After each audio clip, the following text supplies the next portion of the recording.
સુરત મહાનગરપાલિકા દ્વારા dogs honour માટે બનાવાયેલા નવા કાયદાને લઈ dogs honour and welfare committee Surat દ્વારા સુરત કલેક્ટરને આવેદનપત્ર આપી રજૂઆત કરાઈ. સુરત કલેક્ટરાલયે પહોંચેલા dogs honour and welfare committee Surat દ્વારા રજૂઆત કરાઈ હતી.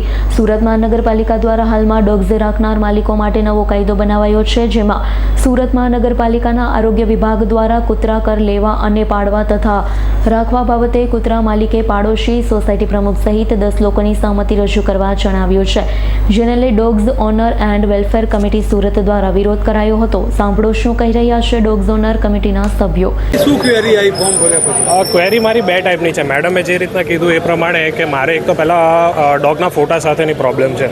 આપણે ડોગનો ફોટો આપવા માટે રેડી છે, મારું આખું ફોર્મ રેડી છે, સબમિટ કરવા બી રેડી છે, આપણને કોઈ પ્રોબ્લેમ નથી. પણ જ્યારે સબમિટ કરવા જઈએ છીએ ત્યારે ત્યાંના બેસેલા અધિકારીઓ એમ કહે છે કે આ ફોટો નહીં ચાલે, કે ફેમિલી ફોટો જોઈશે.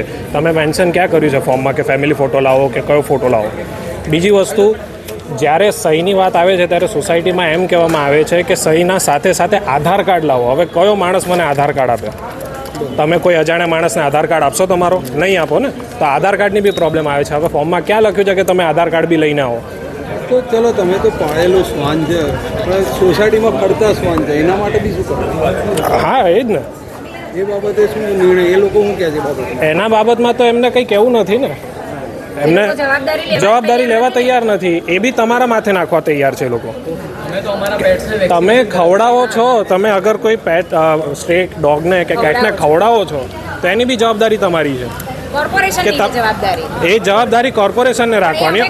અમે ફીડિંગ કરીએ છીએ, તો એવું નથી કે અમે ભાઈ 4 કૂતરાઓને ફીડિંગ કરીએ છીએ તો એ 4 અમારી જવાબદારી થઈ ગઈ.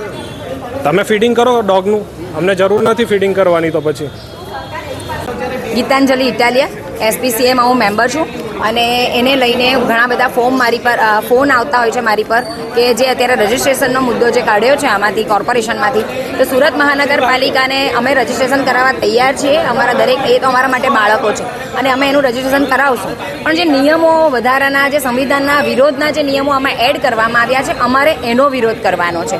ઘણીવાર અત્યારે જ ફોર્મ ભરવા માટે ઘણા બધા લોકો જાય છે ત્યાં, તો ફોર્મને રિજેક્ટ કરવામાં આવે છે. અને એનું કારણ સમજો કે આ ભાઈ જ્યારે એમના પેરેન્ટ્સ જ્યારે ગયા ફોર્મ ભરવા માટે, તો એમને એવું કહેવામાં આવ્યું કે આ ડોગનો ફોટો નહીં ચાલે, તમારા ફેમિલી સાથે ડોગને બેસાડીને એ ફોટો લઈને આવો.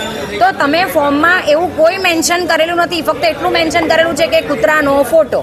બરાબર છે. તમે કીધું જ નથી કે એના કયા એંગલથી લાવવું, અમે પાસપોર્ટ સાઇઝ લાવીએ કે અમે કયો સાઇઝ લાવીએ, ફેમિલી સાથે લાવીએ, ફેમિલી વગર લાવીએ. તમે શું કહેવા માંગો છો? કોઈ ક્લિયરન્સ કર્યા વગરનું ફોર્મ કાઢી નાખ્યું છે. ફોર્મની ઉપર જ્યારે પણ ફોર્મ છપાય ત્યારે એના કોર્નર પર એનું ફોર્મ છપાવવાનો નંબર હોય છે. કોઈ નંબર એમાં મારવામાં આવ્યો નથી. પોતાની રીતે પોતાના ફોર્મ કાઢવામાં આવ્યા છે. આ ફોર્મ સંવિધાનની બિલકુલ વિરુદ્ધમાં છે. આજુબાજુવાળા 10 જણાની સહી લઈને આવવાની. આજુબાજુવાળા 10, 11મો, 12મો, 13મો જે અમારી સાથે નથી બનતું એ સહી આપશે નહીં આપે. 10 જણા એવા લોકો છે કે જેને મારી સાથે બને છે, સહી આપી દેશે. પણ પેલા 11મા, 12મા, 13માનું એનું મંતવ્ય જાણવું જરૂરી નથી? તો એનું પણ જાણવું જરૂરી છે. અને પ્રમુખની સહી લાવવાની, તો કઈ સોસાયટીઓ રજીસ્ટર જ નથી. તો વિધાઉટ રજિસ્ટ્રેશન તમે કયો પ્રમુખને તમે ઓથેન્ટિક માની શકો કે હા આ પ્રમુખ ચાલશે? રાઈટ. કાલે જ મારી પાસે એક પેપર આવ્યું અને એમાં એવું લખ્યું છે કે એ પ્રમુખે લખીને આપ્યું કે અમારી પાસે એવો કોઈ રાઇટ્સ નથી કે તમે તમારા ઘરમાં શું રાખો, એ NOC આપવાનો અમારો અધિકાર નથી. રાઈટ. તો પ્રમુખ જ્યારે આવું લખીને આપે છે, પ્રમુખ પદ પર જ છે ફક્ત, એ લખીને આપે છે, તો કોર્પોરેશનના અધિકારીઓને હજુ સંવિધાન ભણવાની જરૂર છે. એ લોકોને સંવિધાન જાણવાની જરૂર છે. જે પોસ્ટ પર એ લોકો બેઠા છે એમાં સંવિધાનને લઈને નિયમો બનાવે. અમે એગ્રી છીએ. દરેક પશુપાલક, અહીંયા જે પણ શ્વાન માલિકો છે બધા એમની સાથે છીએ, પણ સંવિધાન ભણે અને ત્યાર પછી આવે. Bureau report S9 news Surat. અમારી તમામ માહિતીથી અપડેટ રહેવા માટે જોડાયેલા રહો S9 ન્યૂઝ સાથે.